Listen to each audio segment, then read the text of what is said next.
Ms. Houlahan. Thank you, Mr. Chairman. Mr. Secretary, I've been looking forward very much to our time together. My name is Chrissy Houlahan. In addition to representing a part of Pennsylvania, the 6th District, I also am a veteran. I come from a family of veterans and service members, and it's very deeply personal to me, this conversation that we're having, as I know it is to you as well. Over the last several days, I've had the opportunity to watch a bit of the hearings that you have testified at this week, and I can see and know that you have quite a bit to say. But since I only have 5 minutes, I'm going to try and focus my time on a concept that you talk about very frequently, and that is lethality. By definition, lethality simply means being capable of causing death. Secretary Hegseth, I have a couple of clarifying questions that I'd like very much to get through. So in the interest of time and efficiency, I would ask just simply for a yes or no from you for the answers to these questions in advance, and I thank you.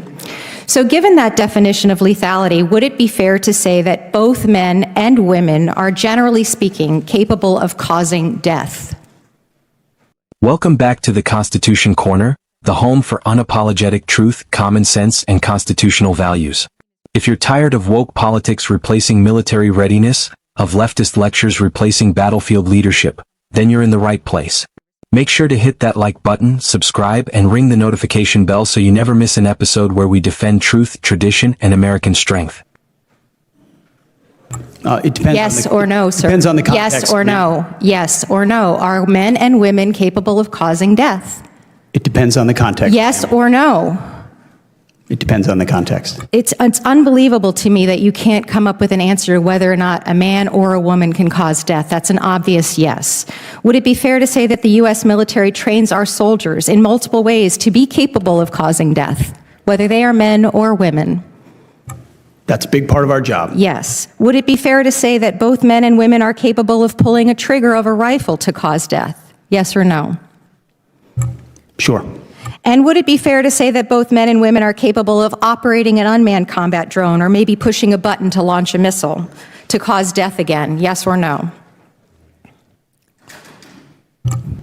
I know what you're getting at, ma'am. Yes? But it is, So lastly, men and women sir, carry equipment differently, a 155 round differently, sir, a rucksack differently, reclaiming a my 240 Bravo time, machine gun I asked differently. about missiles There are and drones, different- It is the gentlelady's time. Reclaiming my time, Ms. Pauls, sir. it is the gentlelady's time.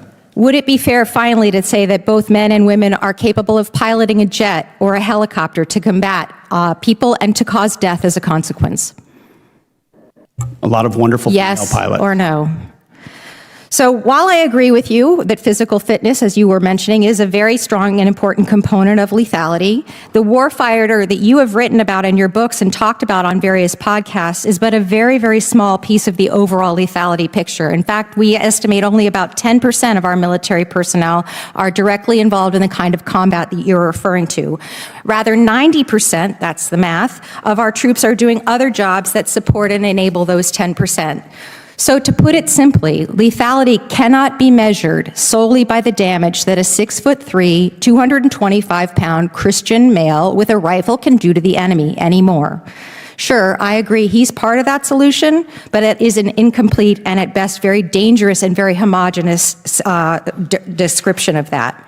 Lethality is equal parts technical skills, tactical experience, cognitive problem solving, and physical fitness. It's not about one person, but it's about many. It's not about blue or red. It's not about liberal or conservative, Christian, Jewish, or agnostic. It's not about North and South. Here are some statements that you have said previously about women in service. This is 2024, sir, not when you were a 19-year-old. You have said that women are life givers, that dads push us to take risks, and that moms put the training wheels on our bikes, that we need moms, but not in the military. Secondly, you have said, I am straight up just saying we should not have women in combat roles. It hasn't made us more effective, and it hasn't made us more lethal. With what's left of my time, sir, I will say to you that women have served our country for 200 plus years in our militaries and in service and protection of our nation. They are watching you, what you do and what you say, and we deserve better from you. Women can and do serve with lethality today. We can and do all of the jobs that are required of us. Yes or no, do you believe military women should be in all roles in the military? Women have joined Yes our or no, military sir? in record numbers Should under this women be administration. in all roles in the military? Standards should be high and equal for Yes all positions. or no, sir? We agree. Should they Standards- be in all roles in the So military? my job is that yes 10% or no? stays as sharp as Reclaiming my possible. time. Standards should be high and equal. Reclaiming my time. Will you agree that that women should be able to perform in all combat roles, assuming they meet the standards? Gentlelady's time's expired. It's all about standards. Before we move to Disappoint- Now, let's dive into something that should be sending chills down the spine of every patriot in America. Congresswoman Chrissy Houlahan, Democrat from Pennsylvania, veteran and career progressive, took her 5 minutes of fame during a defense hearing to try and lecture Secretary of Defense Hegseth on what it means to be lethal, what it means to be in the military, and, frankly, what it means to be a man or a woman in uniform. Let's not kid ourselves. This wasn't about defense readiness. This was about scoring woke points and virtue signaling to her far-left base. Houlahan spent her time doing what the left does best: twisting language, oversimplifying combat roles, and pushing identity politics over operational readiness. She starts by demanding yes or no answers to questions like, can women pull triggers or push missile buttons? Well, no one doubts that women can be brave or effective in many roles. But what she deliberately ignores, and what Secretary Hegseth was trying to say, is that combat readiness is not about ideology, it's about outcomes. You can't legislate away biology. The average combat soldier carries 100 pounds of gear, marches for miles, and makes life and death decisions in a split second. That's not about pushing buttons. That's about the raw, physical, and mental intensity of combat. And when our enemies are designing armies to win wars, not meet quotas, we better take that seriously. The Congresswoman also tried to school Hegseth on the concept of lethality. She seemed shocked that he wouldn't just give her a neat little soundbite. What? Because the left doesn't want a discussion. They want submission. She even quotes past comments where Secretary Hegseth said mothers put the training wheels on and dads push us to take them off. That's not sexist, it's a timeless truth about masculine and feminine roles. That doesn't mean women can't serve, it means they serve differently. Equality in value doesn't mean sameness in design. But here's where things get real dangerous. She goes from oversimplifying lethality to demanding ideological conformity. She pushes for every combat role to be open, not based on capability but on identity. It's not about whether someone can meet the standard. It's about re-engineering the standard to match a political narrative. That's not readiness. That's recklessness. Let's ask a real question. Do we want the best trained, best prepared, and most lethal military on earth, or the most diverse by bureaucratic fiat? America's enemies aren't concerned with gender equity. They're not training their soldiers to be inclusive, they're training to kill. China, Russia, Iran, they're all watching this hearing and laughing.